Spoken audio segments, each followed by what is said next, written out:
प्रतिष्ठा मुखी दिव्य तेज दिसे संत श्रेष्ठा अलौकिक लीला किती आठवावे श्रीनिवृत्तीनाथा नमो नम्र भावे। हा आता बरं आला बघा।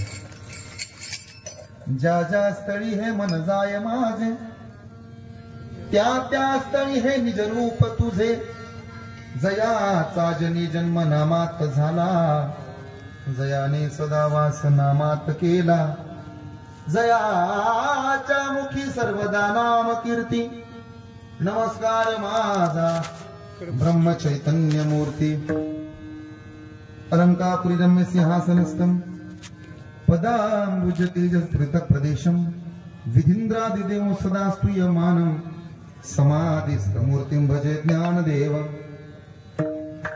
नमो ज्ञानेश्वरा नमो ज्ञानेश्वरा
ओम नमो ज्ञानेश्वरा करुणाकरा दयाळा तुमचा अनुग्रह लाधलो पावन झालो चराचरी शुद्ध बीजापोटी फळे रसाळ गोमटी मुख्यामृताची वाणी देह देवाचे कारणी प्रस्तुत प्राप्त प्रसंगी संप्राप्त कीर्तन रूपी सेवेकरता निवडलेला अभंग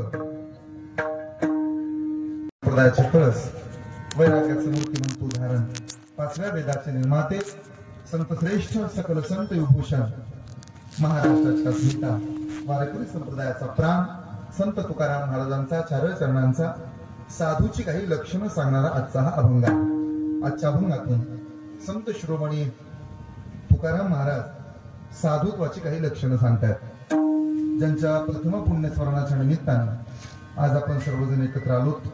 आपल्या सर्वांना ज्ञात आहे वैकुंठवासी कृष्णात कवडे अर्थात आमच्या सर्वांचे लाडके तात्या आमच्यातून पाठीमागच्या वर्षी निघून गेले आणि डोंगरा एवढं दुःख आमच्या या कवडे परिवाराला झालं। या गावचे माजी सरपंच आदरणीय संतोष दादा त्याचबरोबर आदरणीय आबासाहेब हे दोनही सुपुत्र आहेत। वत्सलाताई या कन्या आहेत। असा संपूर्ण गोड परिवार आज एकत्र आलेला आहे। आपल्या या तालुक्यामध्ये मन प्रसिद्ध आहे ज्याचं जळतं त्याला कळतं। त्यामुळे कवडे परिवाराला जितकं दुःख झालं तितकं दुःख कदाचित तुम्हाला मला नाही। आपल्याला जाणीव असावी जो आवडे सर्वाला तोची आवडी देवाला।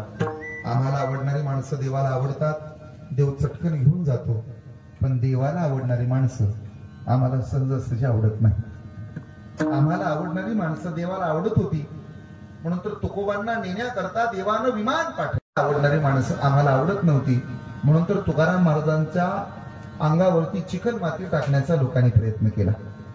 आम्हाला आवडणारी माणसं देवाला आवडत होती म्हणून तर ज्ञानोबरायांना समाधिस्थ करण्याकरता देव स्वतः आले पण देवाला आवडणारी माणसं आम्हाला आवडत नव्हती म्हणून ज्ञानोबरायांच्या झोळीमध्ये पिठाऐवजी माती आपण टाकली। आम्हाला आवडणारी माणसं देवाला आवडत होती म्हणून तर सावता महाराजांना भेटण्यासाठी विठ्ठल पांडुरंग परमात्मा स्वतःहून शेतामध्ये गेला पण देवाला आवडणारी माणसं आम्हाला आवडत नव्हती म्हणून तर सावता महाराजांना सुद्धा त्यावेळेला लोकांनी त्रास दिला। असं आहे जी माणसं आपल्याला आवडतात ती माणसं देवाला आवडतात, देवाला आवडणारी माणसं आपल्याला आवडत नाही. हे त्रिवार सत्य आहे. मागच्या वर्षी तात्या निघून गेले आणि दुःखाचा डोंगर या परिवारावरती कोसळला. पुनर्मित्रम पुनर्वित्तम पुनर्भार्या पुनर्मही येत सर्व पुनर्लभ्यम न शरीरम पुन्हा पुन्हा. गेलेलं धन, गेलेली संपत्ती, गेलेला पैसा, गेलेली जमीन माणसाला पुन्हा मिळते, माणूस मात्र पुन्हा मिळत नाही. आता इथून पुढे तात्यांना पाहण्याचा प्रयत्न केला तरी त्यांना पाहता येणार नाही. जेवढं दुःख या पोरांना झाले तेवढं दुःख तुम्हाला मला नाही. सज्जन हो, वागण्यात नम्रता असणारा संपूर्ण कवडे परिवार आहे. मला परमादरणीय परमश्रद्धेय माजी सरपंच आदरणीय रत्नाकर दादा कदम सांगत होते, संपूर्ण परिवार सात्विक आहे, संपूर्ण परिवार माळकरी आहे, घराण्यात परंपरा आहे, सात्विक मुलं आहेत. हे जेव्हा मला सांगितलं तेव्हा मला आपसुक अभंग निवडावा वाटला. शुद्ध बीजा पोटी फळे रसाळ गोमटी. बस याही पेक्षा सुंदर अभंग नसेलच आज तात्यांच्या पुण्यस्मरणाला, म्हणून आजचा अभंग आहे. पण ज्याचं जळतं त्याला तेव्हा कळतं. बाप प्रेमाचं झुकतं माप असतं, शाबासकीची थाप असतो, आयुष्यभर पुरेल एवढी शिदोरी असतो, सरतही नाही पुरतही नाही. जोपर्यंत घरामध्ये असतो तोपर्यंत नसतं त्याचं भान, आणि ज्या दिवशी निघून जातो त्या दिवसापासून धावायलाही कमी पडतं रान. मातीचं घर, मातीचं अंगण, मातीची चूल, अख्खं आयुष्य तात्यांनी लेकरांकरता स्वतःला गाडून घेतलं या शेतीमध्ये. काळ्या आईशी प्रामाणिक राहतो आणि शेवटच्या श्वासापर्यंत इमान राखतो त्याला बाप म्हणतात, आणि लेकरांसाठी स्वतःला गहाण ठेवतो त्यालाही बाप म्हणतात. माझं लेकरू आज उपाशी नाही राहिलं पाहिजे असं जिला वाटतं तिला आई म्हणतात. माझं बाळ उद्याही उपाशी नाही राहिलं पाहिजे असं ज्याला वाटतं त्याला बाप म्हणतात. तुटलेल्या शर्टाचं बटन जोडते तिला आई म्हणतात. लेकराचा तुटलेला आत्मविश्वास जोडायचं काम करतो ना त्याला बाप म्हणतात. आई लेकराला कमरेवर घेते, आईला असं वाटतं मला जे दिसतं ते माझ्या बाळानं पाहावं. बाप पोराला खांद्यावर घेतो, बापाला असं वाटतं मला जे दिसलं नाही ते सुद्धा माझ्या पोराने पाहावं. आणि म्हणून एका वर्षात कितीतरी वेळा आठवण आली असेल तात्यांची. आज पोरं कर्तबगार आहे. 100 माणसं येतील दोघांच्या जवळ. आबासाहेब काय, संतोषराव काय. आता अजिबात दुःख वाटून घेऊ नका. एक दिवस यायचंय त्याला जायचंय, रडू नका. आम्ही तुमच्या बापासारखे आहोत. बापासारखे आहोत असं म्हणणारे 100 मिळतील, बाप परत मिळत नाही. नातू रडत राहतो. त्या नातूला कोणीतरी विचारलं का रे राजा आता का रडतो, मग तो सांगत राहतो आमचा म्हातारा आजोबा काय तर हातावरती 5 रुपये टेकवायचा, पण जेवढं प्रेम आजोबानं दिलेल्या 5 रुपयाच्या नाण्यात असतं तेवढं प्रेम कंपनीनं दिलेल्या लाखात सुद्धा नसतं. हे ज्याचं जळतं त्याला तेव्हा नात जवळ येते, म्हातारा मिठी मारतो नातीला. आली माझी वकिलीन, बाबा तुम्ही 10 रुपये देता, मेहंदीचा कोणीही त्यात येत नाही. नाही येऊ दे बेटा, पण माझं फार प्रेम आहे तुझ्यावर. आजोबाचा शेवटचा मित्र म्हणजे नातू आहे, नातूचा पहिला मित्र म्हणजे आजोबा आहे. आजोबाचा शेवटचा आधार नातू आहे, नातूचा जगातला पहिला आधार आजोबा आहे. आजोबाचं पहिलं शेवटचं प्रेम म्हणजे नातू आहे, नातूचं पहिलं प्रेम म्हणजे आजोबा आहे. नातूचा सगळ्यात जास्त जीव आजोबावर आहे, आजोबाची सगळ्यात जास्त माया नातवावर आहे. आज या नातवांना आता पुन्हा तात्या पाहायला मिळणार नाही. कोण्या माऊलीला वाटत नाही आपल्या आधी आपला पती निघून जावा, पण नाईलाज झाला. कपाळावरचं कुंकू आहे असं राहावं असं प्रत्येक माऊलीचं स्वप्न होतं, पण नाईलाज आहे. तात्या निघून गेले, 2ही मुलं, आणि याहीपेक्षा सगळ्यात जास्तीचं दुःख होतं ते वत्सलाबाईंना. मुलगी माहेराला येते, माहेराला आलेली पोरगी बापाचा फोटो बॅनरवरती पाहते. भिंतीवरती टांगलेला फोटो पाहिला की लेकीच्या डोळ्याला पाणी येतं. आता का रडते? जेव्हा जेव्हा बाप जिवंत होता तेव्हा तेव्हा माहेरला येत होते तर भाकरीचे 2 तुकडे येत होते. एक तुकडा उजव्या हातानं, दुसरा तुकडा डाव्या हातानं टाकला जायचा, कडाकडा बोट मोडली जायची, आणि मग मला गृहप्रवेश. आता माझा बाप माहेरात उरला नाही, नाही टाकत कुणी मुठभर मिरच्या उवाळून, नाही टाकत कुणी माझ्या अंगावरून भाकरीचा तुकडा. हे जिथं जळतं त्या लेकीला तेव्हा कळतं. लिकीला चपला सोडायला एकुलता एक उमरा कोणाचा असेल तर तिच्या बापाचा आहे. आणि म्हणून जरी हे कीर्तन असलं, जरी हे वर्ष श्राद्ध असलं, तरी पहाटे 3, 3:30, 4 वाजल्यापासून परिवाराची लगबग असेल. पाहुणे रावळे आले असतील, सकाळपासून सगळे सांगत असतील आमच्या तात्याचं श्राद्ध आहे. बरं, तात्याचं श्राद्ध आहे. कशा 10 वाजल्या तुमचं तुम्हालाही कळलं नाही. पापण्यांवरती अश्रूंचं ओझ आहे. हे खरं तर सांगायला मला दुःख होतं महाराज.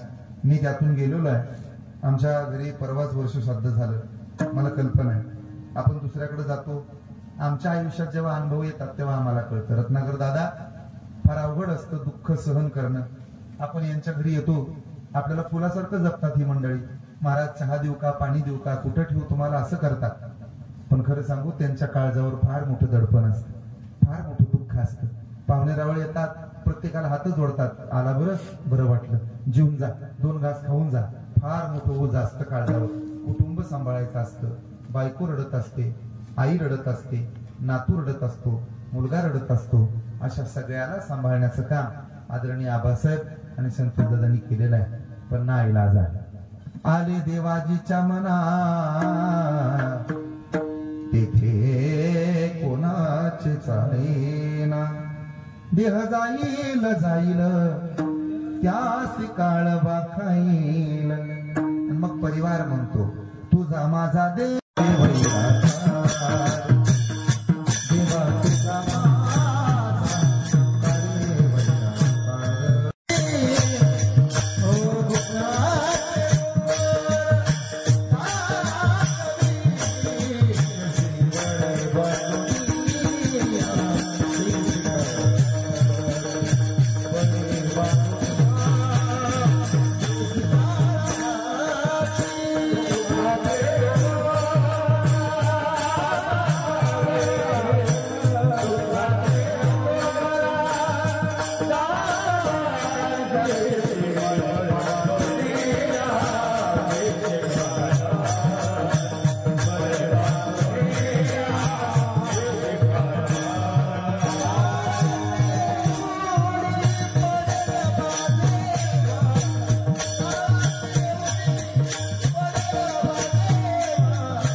आया है सजाएगा राजवरम पकी. हो कोई सिंहासन चढ़ गया, कोई बंदा झंझे. बसलेले का सावता महाराजांचा फार सुंदर एक अभंग आहे. कोणी दिवस यमयती चालून, कोणी दिवस प्राण जाती घेऊन, कोणी दिवस स्मशानी जाऊन एकटे रहावे समयासी सादर भाव. कोणी दिवसी बैसोनी हत्तीवर, कोणी दिवसी पालखी सुभेदा, कोणी दिवसी पायाचा चाकर चालत जावे समयासी सादर भाव. तात्यांचं जाणं मागच्या वर्षी झालं आणि 365 दिवस दुःखात गेले. पण नाईलाज आहे. चांगल्या दर्जाचं नियोजन या परिवारानं केलेलं आहे.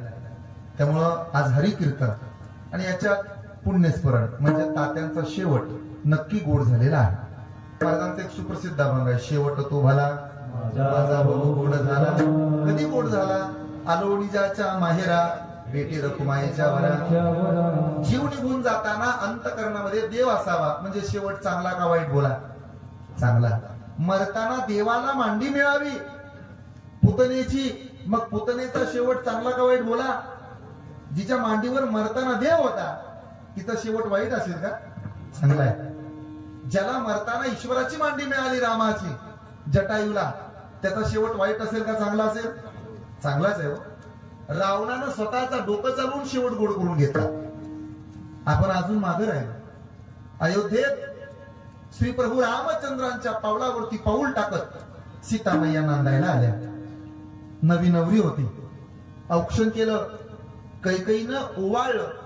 सीतामैया नांदू लागल्या. 1 दिवस, 2 दिवस, 3 दिवस, 4 दिवस, 5 दिवस, 6 दिवस अन्नाचा एकही कण खाल्ला नाही. बातमी दशरथापर्यंत पोहोचली. सुनबाई, हा मामांची, आमचं काही चुकलं का बेटा? गप्प कायच, 19 वर्षाची सून आहे, 80 वर्षाचा सासरा. एक पत्नी, एक वचनी, एक बाणी अशा प्रभू रामचंद्राची तू पत्नी आहे. जगाच्या मालकाची धर्मपत्नी आहेस. जगाचा मालक माझा मुलगा आहे. सांग आमचं काय चुकलंय? सीतामैया बोलू लागल्या.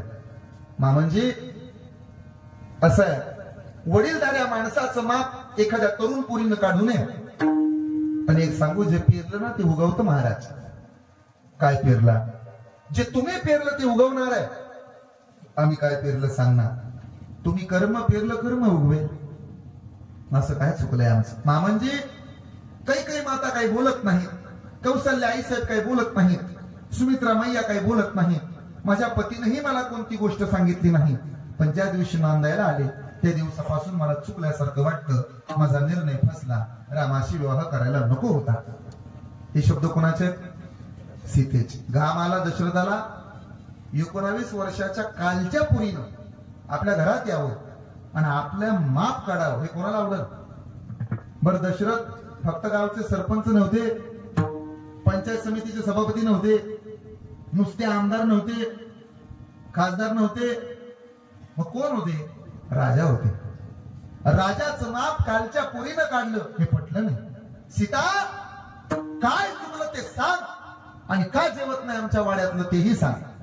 मामांजी, दुसऱ्याचं गोरगोमट लेकरू मारलं, ब्रह्महत्या झाली तुमच्या वाड्यात, आणि जिथं ब्रह्महत्या झाली तिथलं पाणी प्यायला लावता आणि जेवायला लावता.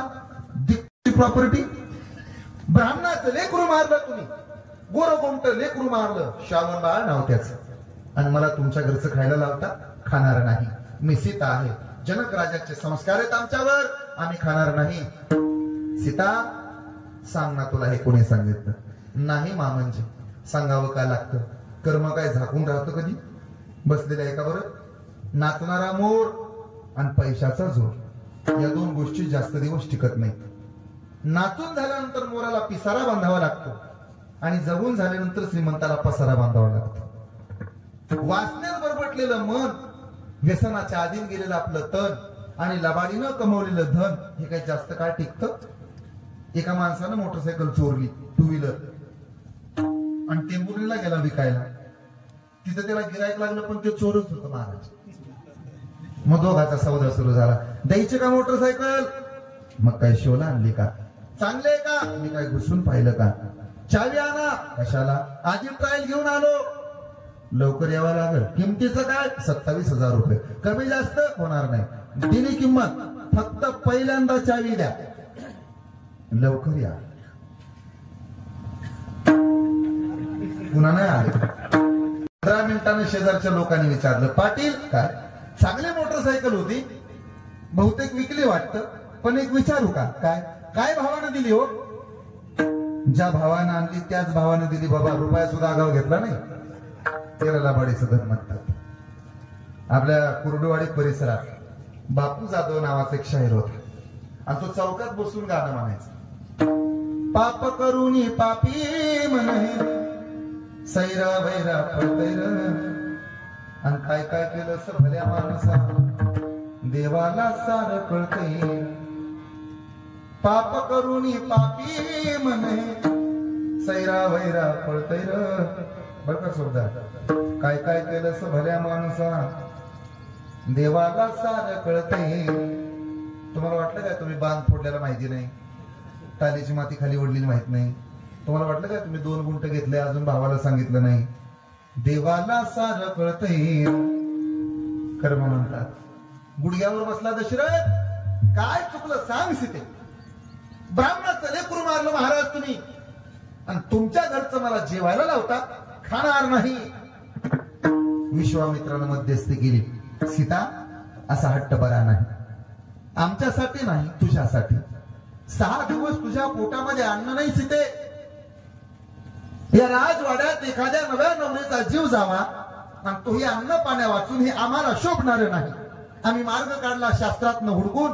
काय शास्त्र आहे तुमचं सांगा महाराज. श्रावण बाळाच्या ताकदीचा एक ब्राह्मण जेवायला घाला, तो जर तृप्त झाला तर सीतेला जेवायला परवानगी.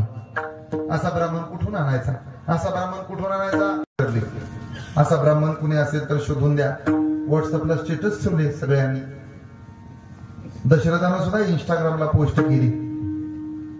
सगळीकडं तपास चालू झाला आणि असा एकमेव ब्राह्मण सापडला. श्रावण महिन्यात डाव्या पायाच्या अंगठ्यावर उभा राहून ओम नमः शिवाय, ओम नमः शिवाय, ओम नमः शिवाय असा जप करणारा पुरोहित ब्राह्मण. काय नाव असेल त्याचं सांगा. रावणाला बोलावलं. रावणही आला. बसलेले खरं रामायण ऐका. रावणानं सीता पळवली, रावणानं सीता पळवली. चपल्या पळवून येता येत नाहीत आपल्याला, ती देवी काही उभं सांगतात. खरं रामायण ऐका. रावण दारात आला. रावणाचं औक्षण केलं सीतेनं. त्याला गंध लावला, त्याला टिळा लावला. बसायला पाठ, टेकायला पाठ, पाटावर पाठ, त्याच्यावर ताट. पाठ चांदीचा, ताट चांदीचं, ताट चांदीचं, वाटी चांदीची, तांब्या चांदीचा, फुलपात्र चांदीचं, चमचा सुद्धा चांदीचा. कधी कधी चांदीचे चमचे राहतात. कालपर्यंत चमच्याची चांदी होती. त्याला वाटायला दिलं वार्डात. त्यानंच मोटरसायकल घेतली महाराज. वाटलंच नाही हो, चमच्याची चांदी. मग रावणानं ताटाला पाणी फिरवलं. रावण जेवला की सीतेला जेवायला परवानगी आहे. पण रावण जेवत नव्हता. मग विचारलं, का जेवत नाही हो? सीते, मी रावण आहे. हा, तुला कल्पना असावी. वादकऱ्याला आणि ब्राह्मणाला जेवायला घालताना तसं जेवायला वाढायचं नसतं. मी हे का सांगतो माहिती आहे रत्नाकर दादा? मी जेवून जाणार आहे. किती पाहिजे दक्षिणा? पैसे नको. मग जगाच्या बापानं, दशरथाच्या पोरानं, तुझ्या कपाळावरच्या कुंकवानं, श्रीरामानं